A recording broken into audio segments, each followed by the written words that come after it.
The community thinks that everybody wants to live unsheltered. Is this the way you want to live? Oh, no. Hell no. Of course not. No, not really. No. No? No. Hell no. No, it's not. No, not at all. Absolutely not.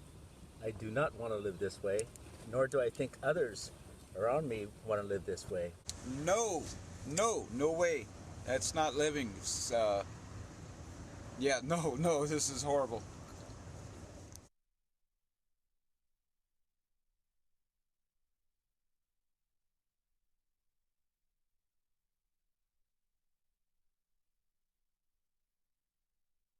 Larry, are you ready for a change? Absolutely. I'm ready for a change. I know it's necessary, the changes that need to be made, but and the sooner the better. But I'm not getting that help.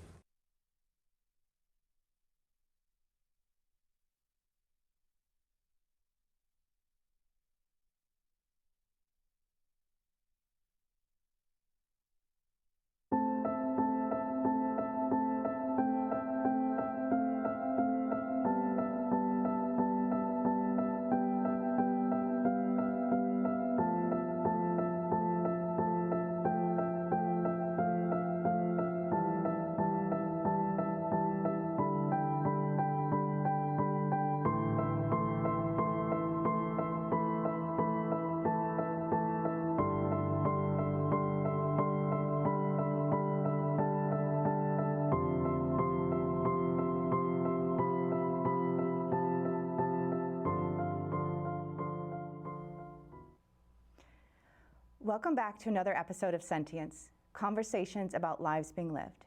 I'm your host, Alison. In planning for and in developing today's episode, I found myself facing many roadblocks, uncertainties, fear, and turmoil within. How do I best convey the severity of the topic being discussed today, which is being houseless on Maui, and the myriad of experiences, anguish, and disconnection that accompanies not having the core necessities in life? What I came to see as I immersed myself deeper into the stories and lives being lived under these circumstances was that I was feeling the emotions of the houseless, seeing them as the individuals they are versus as a concept or statistic. Becoming houseless happens to countless people, with so many of them going unnoticed or being grouped into a category. Many people will be quick to comment on the growing homeless crisis around the United States, but how many actually stop to look at a houseless person in the eyes and experience the human connection? I feel confident in saying that more than less will opt to walk in the opposite direction than to take time to talk to someone who is struggling on their path in life. I have thought a lot about my own life through the process of bringing this episode to life. When I was young, my mother and I moved around a lot due to various circumstances. I would have to sit and think through how many apartments we lived in over the years. It was challenging as there was no foundation of a home that I knew, and it affected my perception of home in some regards. Many years later, after building what I thought was a successful life and achieving the goals I had set for myself, through a series of events, I lost everything I knew but the shirt on my back. Life was in the basement of rock bottom, and it took years of self-exploration, healing, and support to rebuild my life to where I am today. I share this about myself as loss can take on many different shapes and scenarios, and no one is immune to it. Each story and path unique, each individual facing a personal struggle. But one element remains the same: disconnection, isolation, loss of identity, and community, all elements that stem from becoming disconnected when you lose a part of yourself. How does one begin to rebuild and move forward once they have shifted into a space of disconnect and often despair? How do they feel less alone in such a complex chapter of their journey? I am grateful to have two guests on the show today to talk about the houseless crisis on Maui, both from a resident perspective and from a community leader perspective. My hope with today's episode is to bring greater understanding on the complexities people face when they have the world stacked up against them and feel they have no direct path to find the light again. Thomas Blumke and Lisa Darcy, welcome to the show. Mahalo. It is an absolute pleasure and honor to have you both on today, and I thank you so much for making the time to be here today. It's wonderful to be here, be your partner. I like to have this conversation. This is going to be awesome. Wonderful, wonderful. Well, I feel like we have a lot to talk about and cover, and it's just such a powerful topic that I don't feel receives the attention that it needs and deserves, and to have two very different perspectives, I think, is really going to hopefully have quite an impact for those who watch. So why don't we go ahead and get started and jump right in. So Tom, can you tell me a little bit about yourself and your story, your background, and what you would like to share about your life? Well, let me, I guess to start, I'm not Hawaiian. I'm native, Chippewa. I was born on a reservation in Minnesota, so I'm a transplant here. I've been here about 13 years now. When I moved here, I was married, and we came here having a place to rent when we showed up, and we got a car. We had a place to rent. Little one-bedroom farmhouse thing, you know, it was something way different than what we're used to on the mainland. You know, it was, you know, a little rustic, but you know, we had running water and there wasn't no electricity, but it was okay. You know, we did all right. We had a toilet that flushed, so it was cool. And we were there for about 2 years, and then after that, I've been on the street ever since. It took me about 10 years to get inside, and when I did, Lahaina burnt down, and then I'm right back outside again. You know, so it's kind of crazy how, you know, I worked so hard for so many years to get to where I was, like you said, you know, to build yourself back up to being okay again, to live in the community and pay your rent and go to work every day. It takes a lot, and it took me a long time to get to that point, and I finally did, and I was, you know, really proud of myself for doing that. Because it's been a long road, it really has. And then, you know, with the fire and the whole town burning down, it was like, just kind of changed my perspective on everything. You know, now all of a sudden, you know, all the people that lived around me that were my neighbors and friends and community, they're all back in the same boat I was just in. We're all homeless now. We're all houseless. We're all out here.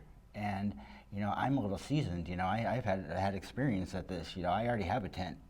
You know, they're handing out tents and you know, everybody in the community are going to hotels, and, you know, it's kind of breaking everybody up, but it was, and I don't want to say it was funny, but it was, I guess, humbling to watch other people struggle the way that I have been struggling for so many years, and now it's a problem. You mean people who had homes? That had homes, that are now, you know, homeless all of a sudden. Mm-hmm. You know, they're calling their relatives for help. They're doing everything they can to not stay out on the street for one night. Mm-hmm. And one night out on the street, it happens. You know, sometimes you gotta just try to stay warm. You know, I don't know what to say. It's a crazy thing when you're finally there. You know, you don't have your four walls and a window around you. And that sense of security that people have by having that is, you know, that's what it's all about, I believe, is that they have that security. Mm-hmm. Because I know from living outside, I have much more family now. I have much, you know, so much tighter in the community with anybody that lives around me. You know, we're all like a little tribe, you know, and even though I may not know some of the houseless in Paia, I can go there and we all relate. You know, we all kind of live the same way out here. We're all dodging DL&R. We're all trying to, you know, have Maui County leave us alone as well. And it's just, it's really hard to not be a criminal, but them think of you as a criminal all the time, because that's what it is being out on the streets here, is that you're a criminal. It's actually against the law to live in your car here. I think they changed that recently, but no, it's still the same. No inhabiting a vehicle. And that one was really weird to me. I thought you could be in a vehicle anywhere in the United States, you know, and you're allowed to, you know, have free travel and do what you need to do. Not here. So even if you sleep in your own car, that's illegal? Yep, they can write you a ticket. Yep. Wow. Yeah, they only overnight. The interesting thing about the language is it's overnight. You could sleep during the day and drive around all night, but if you slept during the day, it's a kind of a weird construct. So if you park and sleep, that's illegal. But if you drive overnight. I think actually, I think the actual ticket says overnight. Okay. But I would definitely, I can look into that. But I remember going, and I remember talking to a DNLR, one of the harbor police or someone, and saying, so technically it's only overnight, and he didn't have an answer.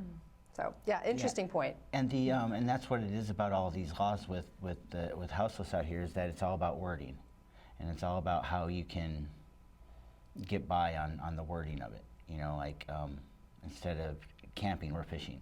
You know, I got a pole in the water, I'm fishing. Well, now I can't be, you know, I'm not attending my fishing pool all night. You know, I can't doze off. I can't have a blanket or a pillow with me, because then that would constitute camping, which, you know, I'm not camping anywhere. I do this every day. It's living. You know, I live here. Right. And so when you came to Hawaii, you came directly to Maui? Yes. Is that okay? Okay. Yep. Okay. Okay. Well, thank you for sharing. Sure. For sharing that background of your story. Lisa, can you share a little bit about yourself? Oh my gosh. Yeah. Where do I start? How do you start this? I started my journey of exploration, because that's all this thing my life is called, is a journey of exploration. Probably when I was very young. I remember the Iron Cody Bill PSA in the 70s, where there was, he was dressed as an American Indian, and there was a tear coming down his eye because there was litter on the road. And people who are old enough recognize this.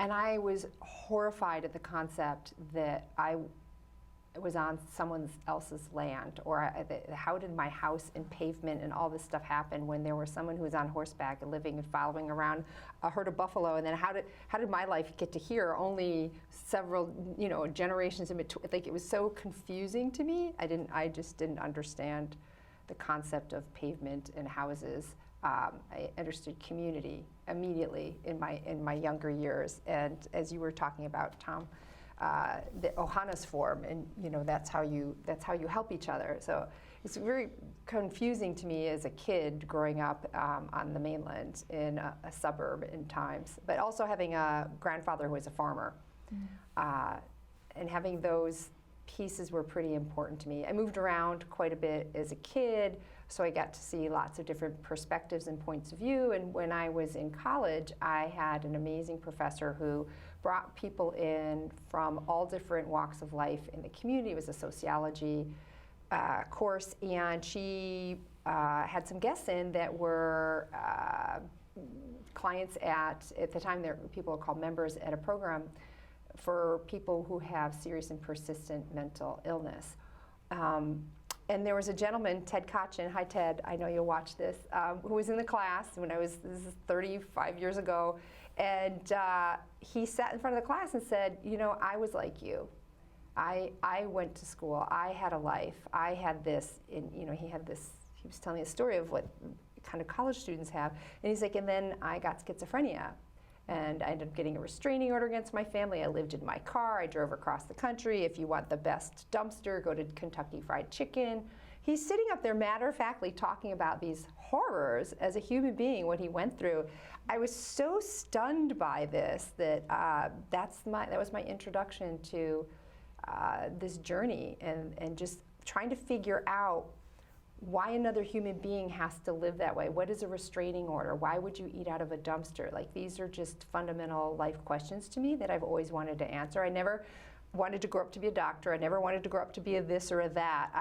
I wanted to understand these questions, and why are we not looking at each other in the eye and solving these together, and versus, like, there's many of professional opportunities I could have followed, and had this life and career, and then retired, and I was like, I don't understand that. I don't understand that construct. So I think that's the interesting balance between somebody who's living a life and things happen that are not in the construct or in the convenience of our construct. Yeah, where's that threshold at? And Right, so that's somebody look upon somebody as being homeless, or to somebody that, which is a construct, right? It's a category. So yes, I think that's how and I've done some really and been invited into some very interesting places in life, and I always go pretty quietly. I start quietly, and then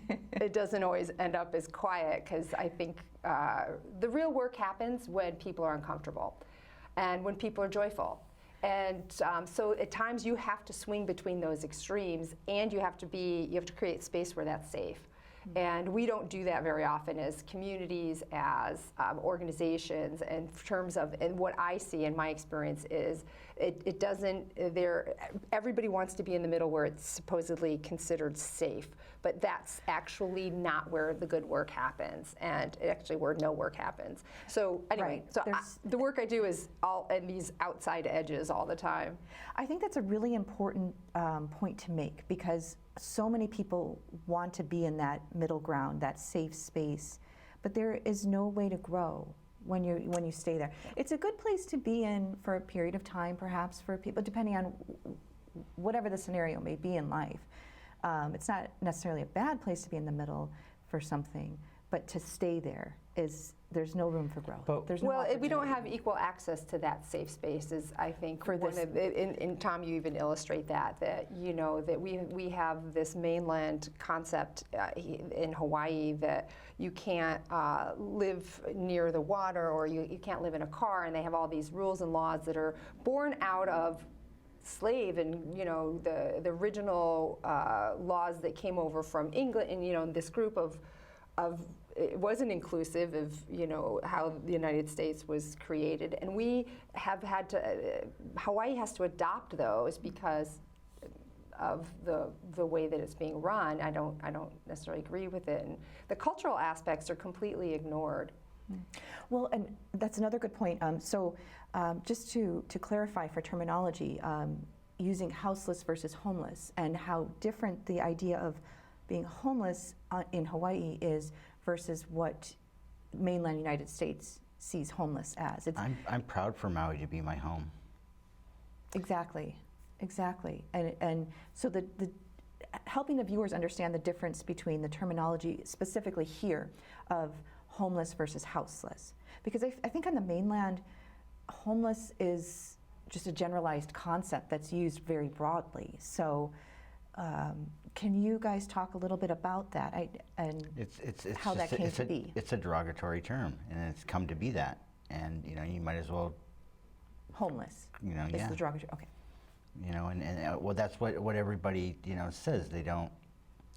When they see a homeless person, they say that's a homeless person. It's no different than saying that's a race of somebody that they don't like, because that's really what they're doing, is they're saying I don't like this person, that's why I'm giving him this derogatory name. My name isn't homeless, my name is Tom. So. Right. That's so true, and the individuals that are part of the advisory committee for Share Your Mana all have lived experience. And there's just hundreds and hundreds of residents that I've met that have helped Share Your Mana become what it is because of their language, and the language that they have been defiant about, which I am grateful for. I moved here from the mainland, like I said, and I try to look at the systems and how they're working. And I grew up in a house, so I don't come from the cultural lens of families getting, sometimes camping for a week or two together, like along the waters, and that's the way families operate, and that's the cultural basis here in Maui for sure. And I don't really feel like I can even speak to it. I can only touch a little bit of the surface of it. However, it is completely ignored in terms of how important that is for individuals who told me that I've never been homeless. This will always be my home, and I will not be referred to as homeless. That's something that came from the mainland, and came from the mainland, because people on Maui who've lived here their whole life, they're not homeless. That's a mainland idea. Right, and I think that's a really important point to make, because the island of Maui is a home, and the land is home. And so to really emphasize that a person is currently houseless, they don't have a permanent structure, and helping the world understand that more clearly, because I really just feel like it's such a generalized term that's used, and really starting to crack through that surface and helping people see, no, actually, and even on the mainland, maybe there's places where, the land is home as well, and it's very special here though, I know, and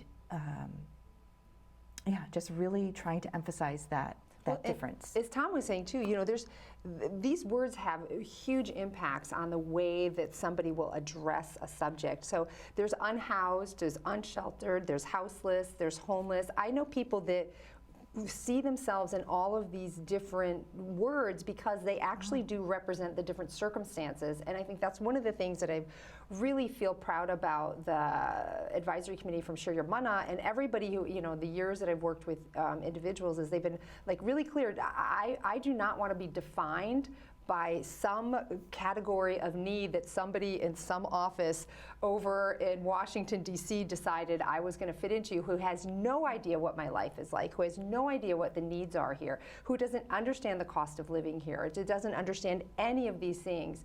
And I think the emergence of this language is really individuals taking back their identity and taking back their lives.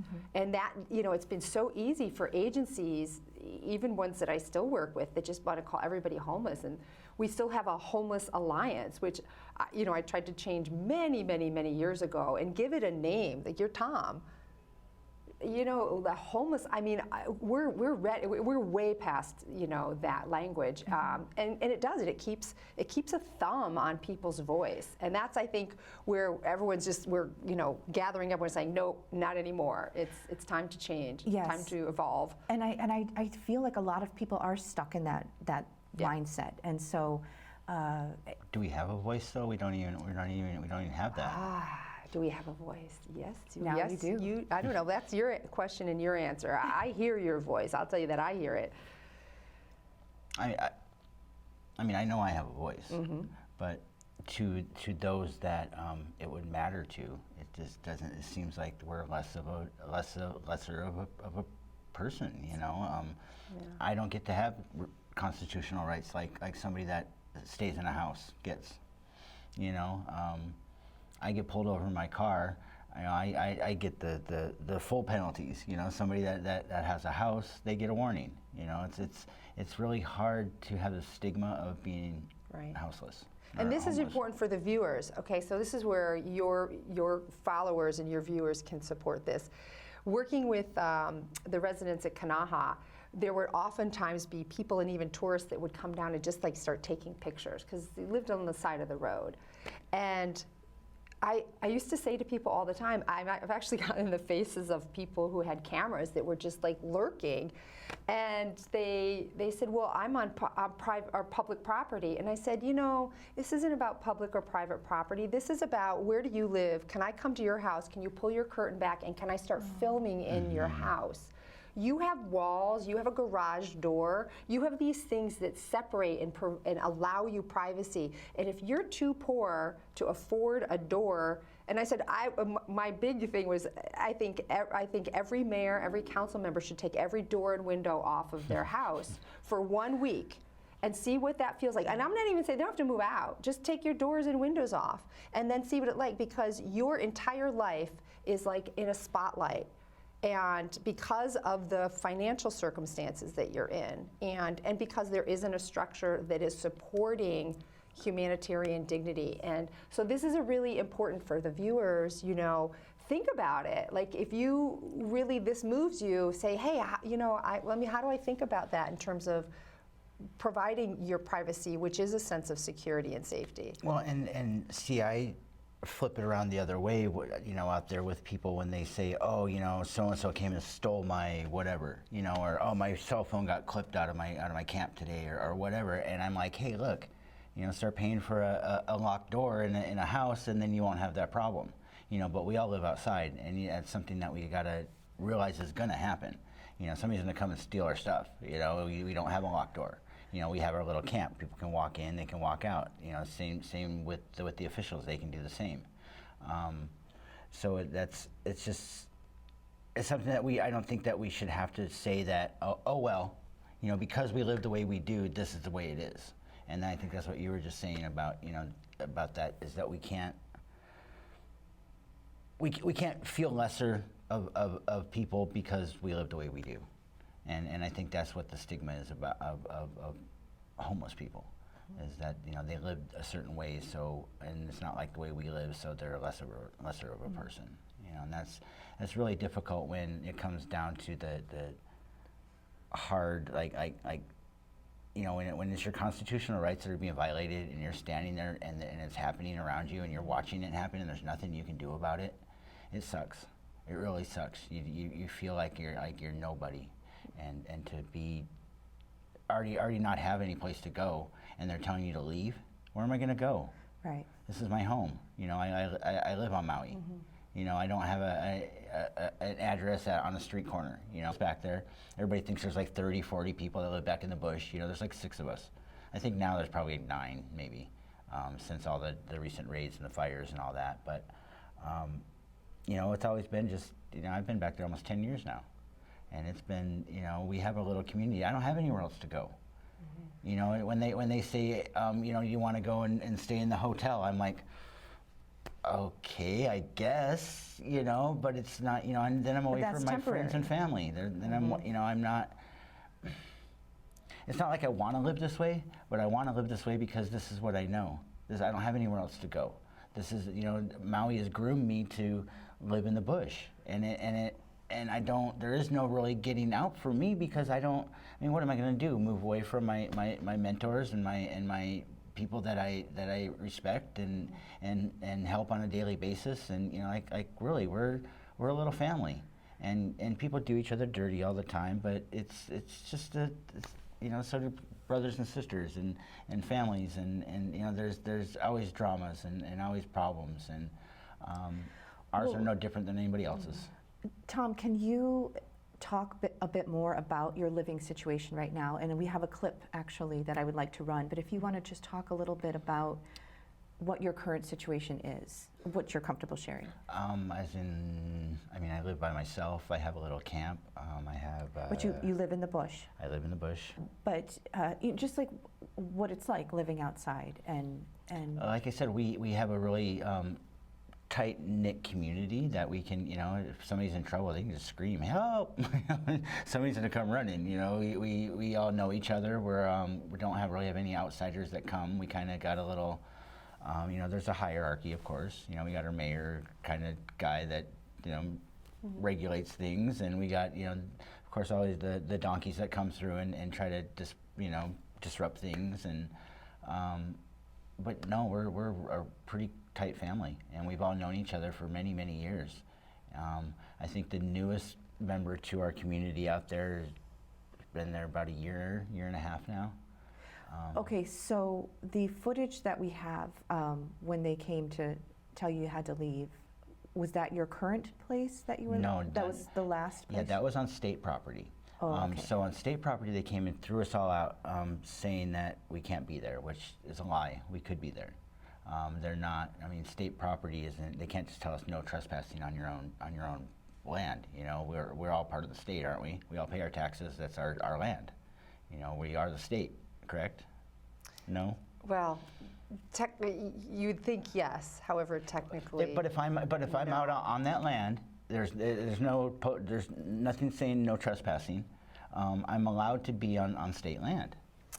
Yeah, I think they technically have to put a sign up, which you see, I think you've noticed in the last 2 years the amount of signs that have gone up and signage where you can't park, you can't do this, Yes. and it says no trespassing, no this, and then it will, the HRS code or whatever goes along with that.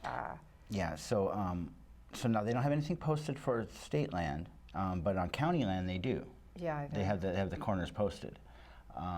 So they kicked us all off the state land and told us, they didn't tell us anywhere to go. They said just get out, leave. Yeah, you got to go. so we all moved, everybody that was on state land, we all moved back onto the county land, which was where we were before, and I don't know why everybody moved down to the state land, but when everybody moved down to the state land is when I left the bush and I got into the house on Louis Street, and then that's when the house burned down, and I came back to the bush. Got it. Okay. Everybody moved over to the county side, so now we're all on county land, and unless you're smart enough to figure out where whose land you're on, people don't even really know. They're just camping where they can. Yeah. Well, I would like to run the clip of when you were on the state land, and just give the viewers some perspective. Okay. So if we could please run that. Yes, sir.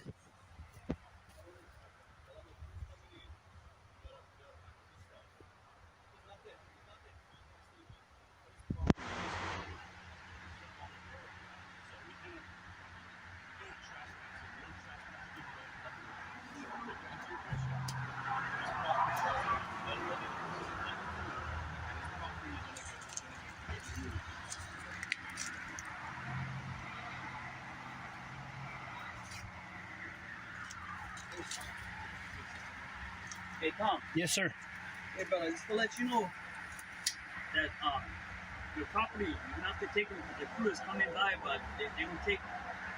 They will do a sweep over here. They will clean up after. Okay. So whatever is your property, but I would suggest that you start packing them up. But they will come by and they will grab. Okay. Okay. Like they'll be here right after lunch. Bro. Okay. Gotcha. Well, it's the next day. I decided to clean up the best I could and get out of here without any problems. They did not illegally search and seize me, but they are kicking me out, and they would have came in and illegally searched and seized my stuff, but I complied, and they're bullying me and making me move. I have other things I could be doing right now, like going to work. Had to work all night trying to get as much as I could out of here. They basically gave me a day. This is what it looks like.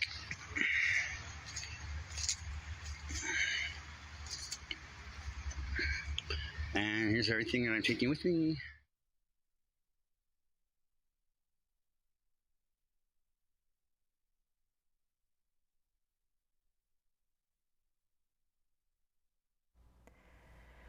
So thank you for sharing that.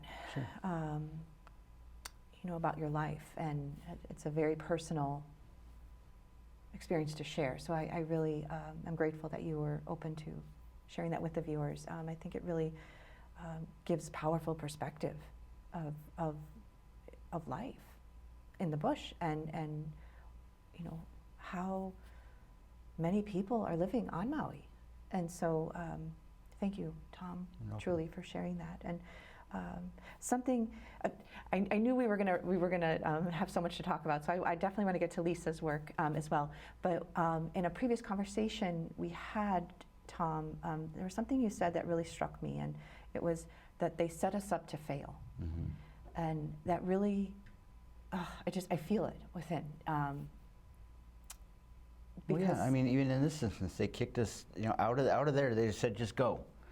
So now where do we go? We go down to the county line, which they're going to come and give us all trespassing tickets for being down there. So right there, that's setting us up to fail. We're already failing by being on the no trespassing land, when we didn't want to be on the no trespassing land. We wanted to be on the state property where we knew we could be okay. And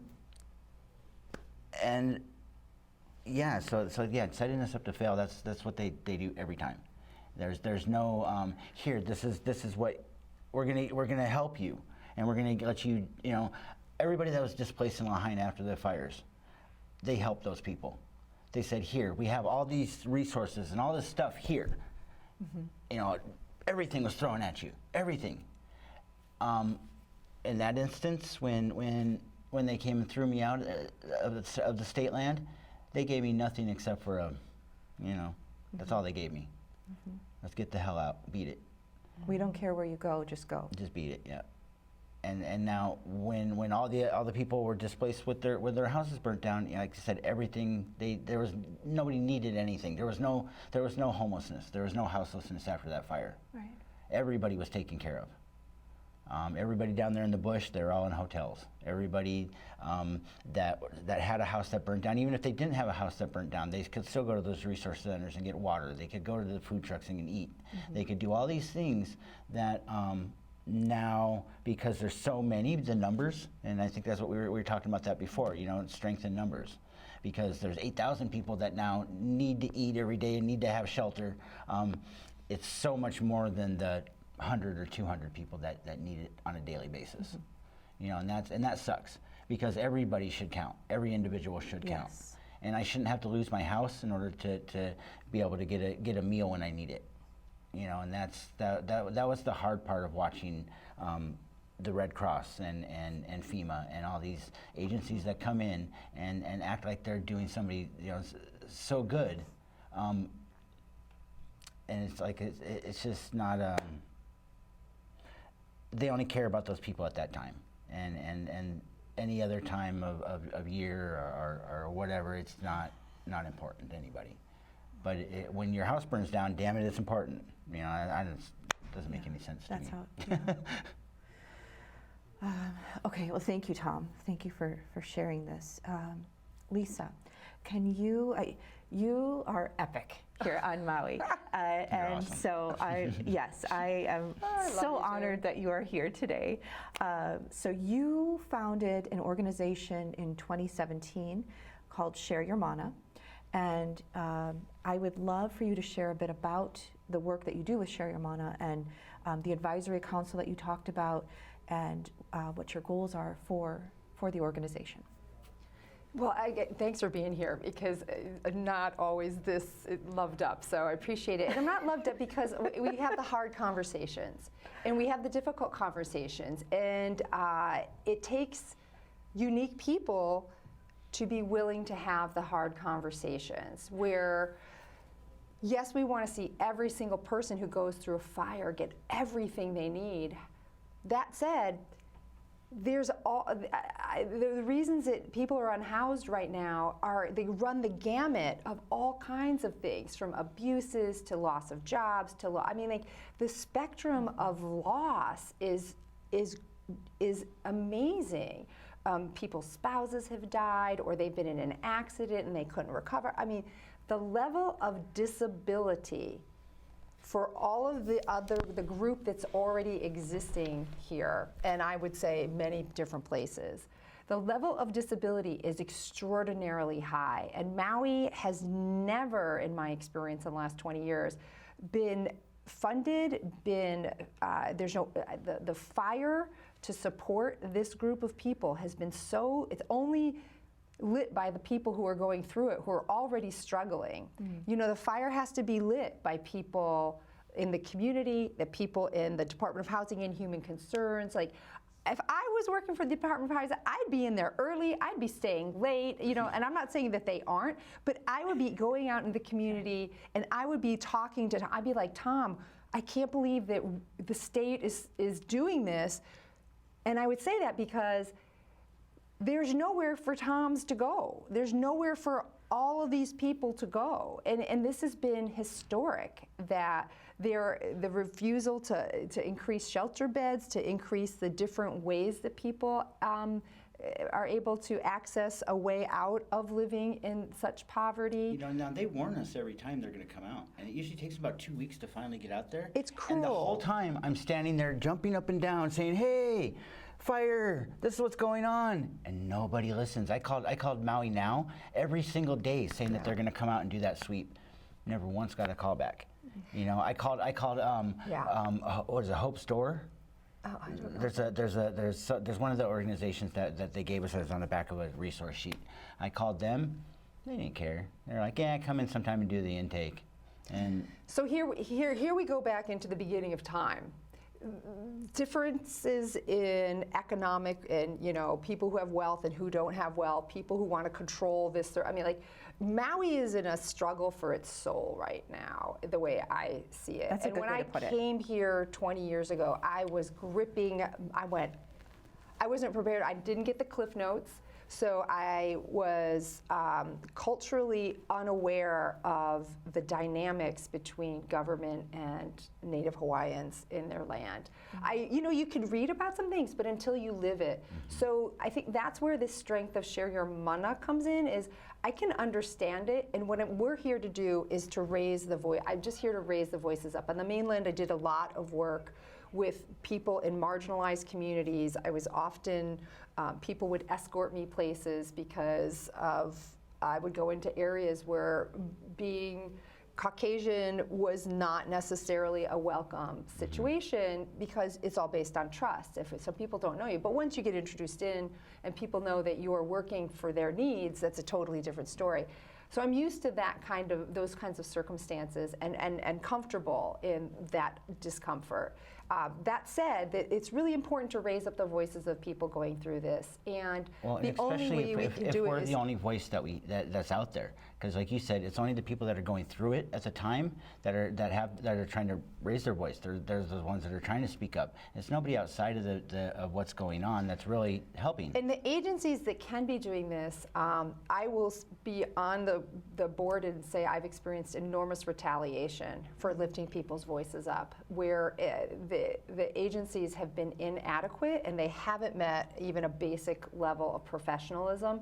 And so that's where people are like, we don't want you here, we don't want you. And I said, well, that's the even more reason that we hooey up. And we're not here to, we're here to say this is a problem, let's fix it, not for any other reason.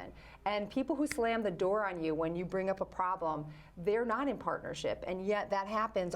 I've witnessed how all the times that have gone into age and the things that have happened, it's very hit or miss with who you get. There isn't a consistent standard of care from an agency. You have to know who in that agency is going to go around, the matriarch or whoever's calling the shots and pulling back. Oh, well, you're supposed to be doing outreach, but why don't you just come in here and make some phone calls today? And yet there's all these people who need the outreach, they need the assistance, and there's no oversight to that. And if you don't have oversight to that, then the burden can't be on Tom to contact Maui. And we as a community have got to say, and just say enough is enough. We recognize that some of the agencies are going to need some feedback. We're going to need to make some change. We need to welcome in a basic standard of living, which includes human rights violations that happen here, civil rights violations. Maui's got to just suck it up and say, we're not paradise for everyone. Right. And while I love that idea, and I love that inhabits so many people's hearts, especially people living in such difficult conditions, people say, "Are you afraid? You go places by yourself?" I go, "I'm never by myself." I've got colleagues, and I am more loved up in these communities than I am in my housed life in many ways. I look, you come around and you go, "That's the way I was kind of living, but this is the way you have to live," and there's this massive gap of just the human experience.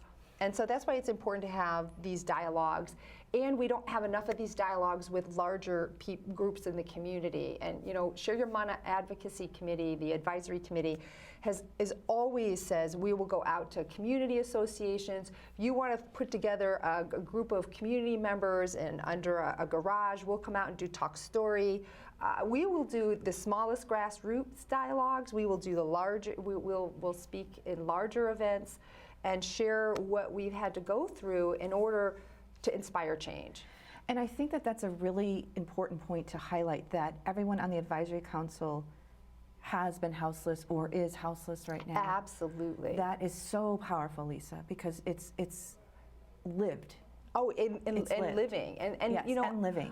Many people who are in the video have actually elevated out, and it has required a lot of advocacy on behalf of themselves and people like me to really push when their applications keep getting lost, to keep talking about how dangerous this digital divide is, and that anybody who just gets in a car and has Bluetooth doesn't think about how incredibly dangerous digital divide is.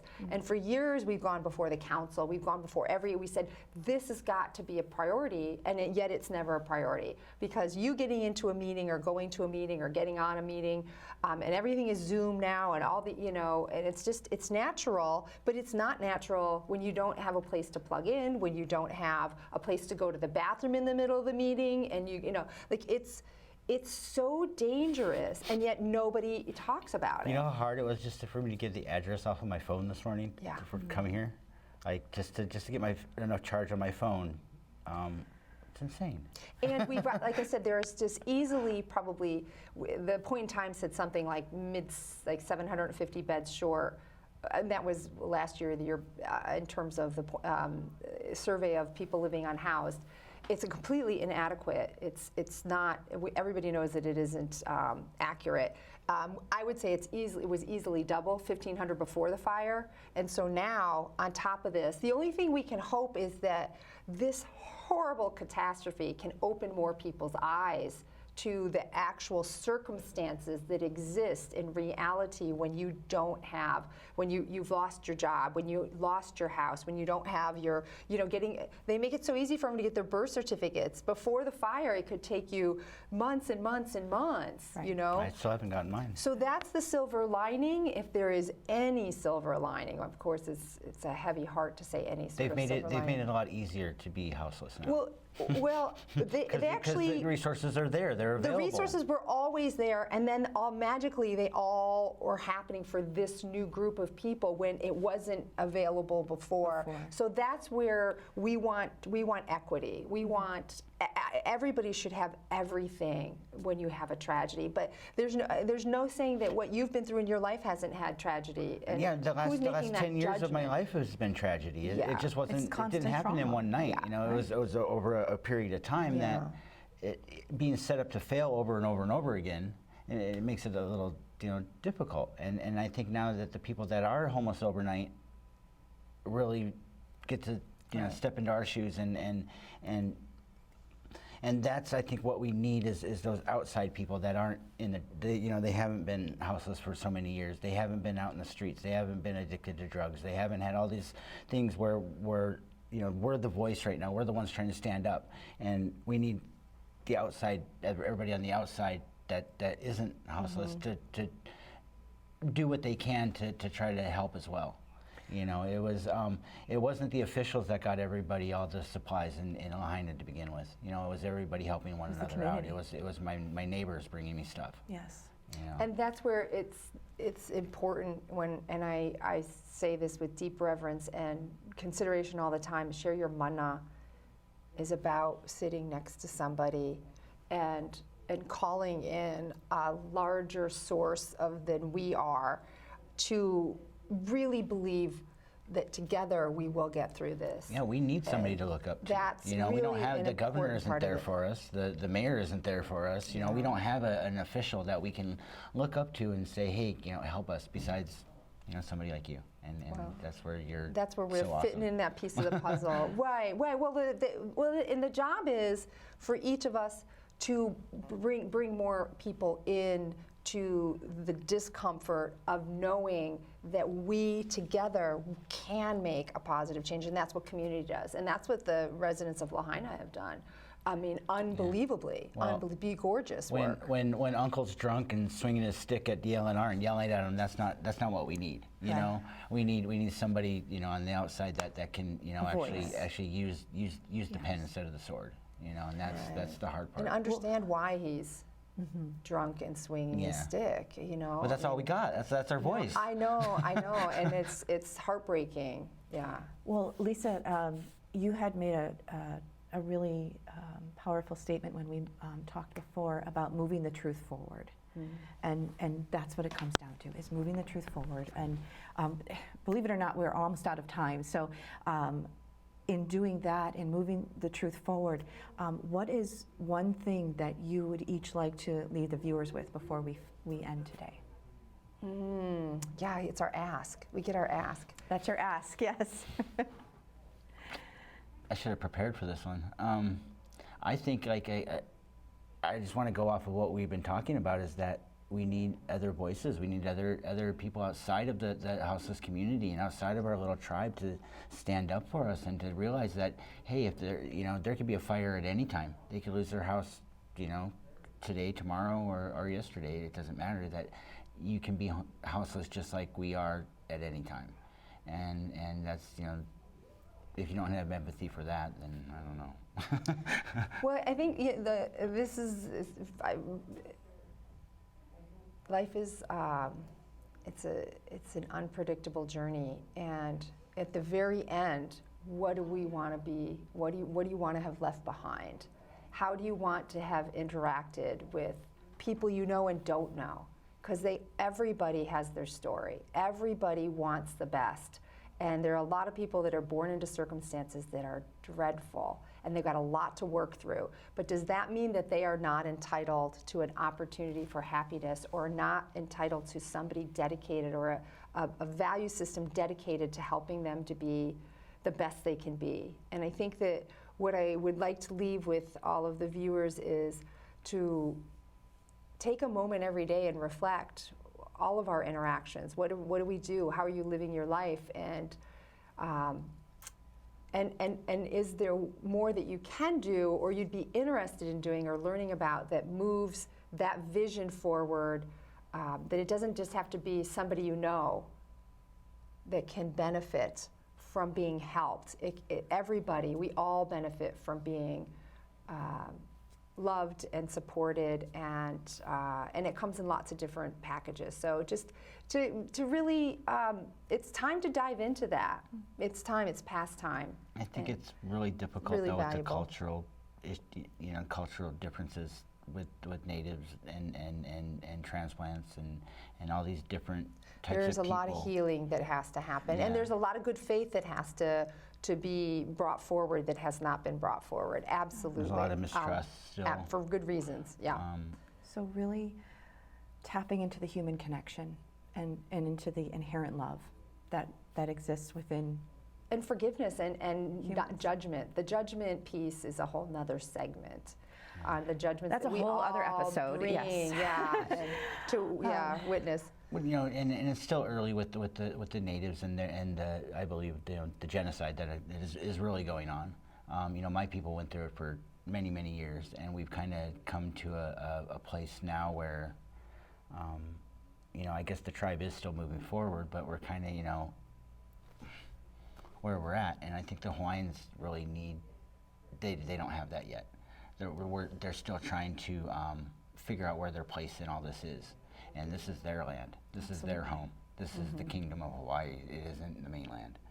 And people that don't live here, I don't think they really understand the full impact of what that is. Yes. Because this race of people, they're amazing. And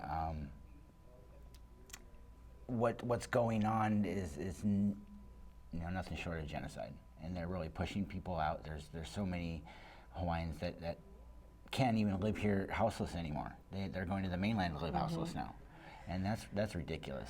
There's so much resources available here, and they're just making the natives feel like it's not theirs, and it should be theirs, first and foremost. Yeah, I second that, and to definitely designate some time and space in every interaction for that. Yeah, that's what's most important, I believe. Well. Thank you both. I thank you truly, Tom and Lisa, for being here today, because this is just such a crucial topic that I feel like it kind of just swarms around and never really has an opportunity to sit down and have a conversation like we did today. And so I'm thrilled that we were able to bring this episode to life, and perhaps it's just the tip of the iceberg to starting conversations, especially for Maui. I really wish you both the absolute best on your paths. You're both doing tremendous work in your lives, and I'm honored to know you. Thank you. And to have had you here today. So mahalo for the opportunity to partner with Tom and share the space. All right, we're looking forward to hearing from you, listeners. Yes. So if you are interested in learning more about Share Your Mana, Lisa's organization, the website is shareyourmana.org. And yes, and if you're interested in doing any work in the community, I'm sure Lisa would be happy to direct anyone to volunteer opportunities or different organizations or resources that need assistance. There's lots of work to be done, so I wish you both the best. I just want to, real quick, on the end of this, Maui County is starting to create more programs, and they are really trying to tackle this problem. So I don't want to bash anybody on the official side of this, because they are doing a really good job, and they're trying to make things better for us. We'll have another episode because we will agree to disagree on that one, but that's okay. They're doing something at least. I know. Something's better than nothing. You're feeling that shift. Yeah. Okay. That's good to know. That's good to know. Okay. Well, it is time to come to a close. Thank you. So, thank you both again. Thanks for having me. Yes. Appreciate it. So, thank you for joining us for another episode of Sentience, Conversations about Lives Being Lived. If you are interested in learning more about the show, please visit our YouTube channel, which is Sentience, Conversations about Lives Being Lived, as well as our Instagram, which is at Sentience Show. And all episodes can be viewed on Akaku channels here in Maui County, airing on Sundays at 9 a.m. And gosh, there's just so much conversation. I want to cover everything. But all episodes are also able to be streamed on our YouTube channel. So please watch this episode and share the message of this episode because it is just so very important. I am Alison Samalita, and I look forward to seeing you again next time. Thank you.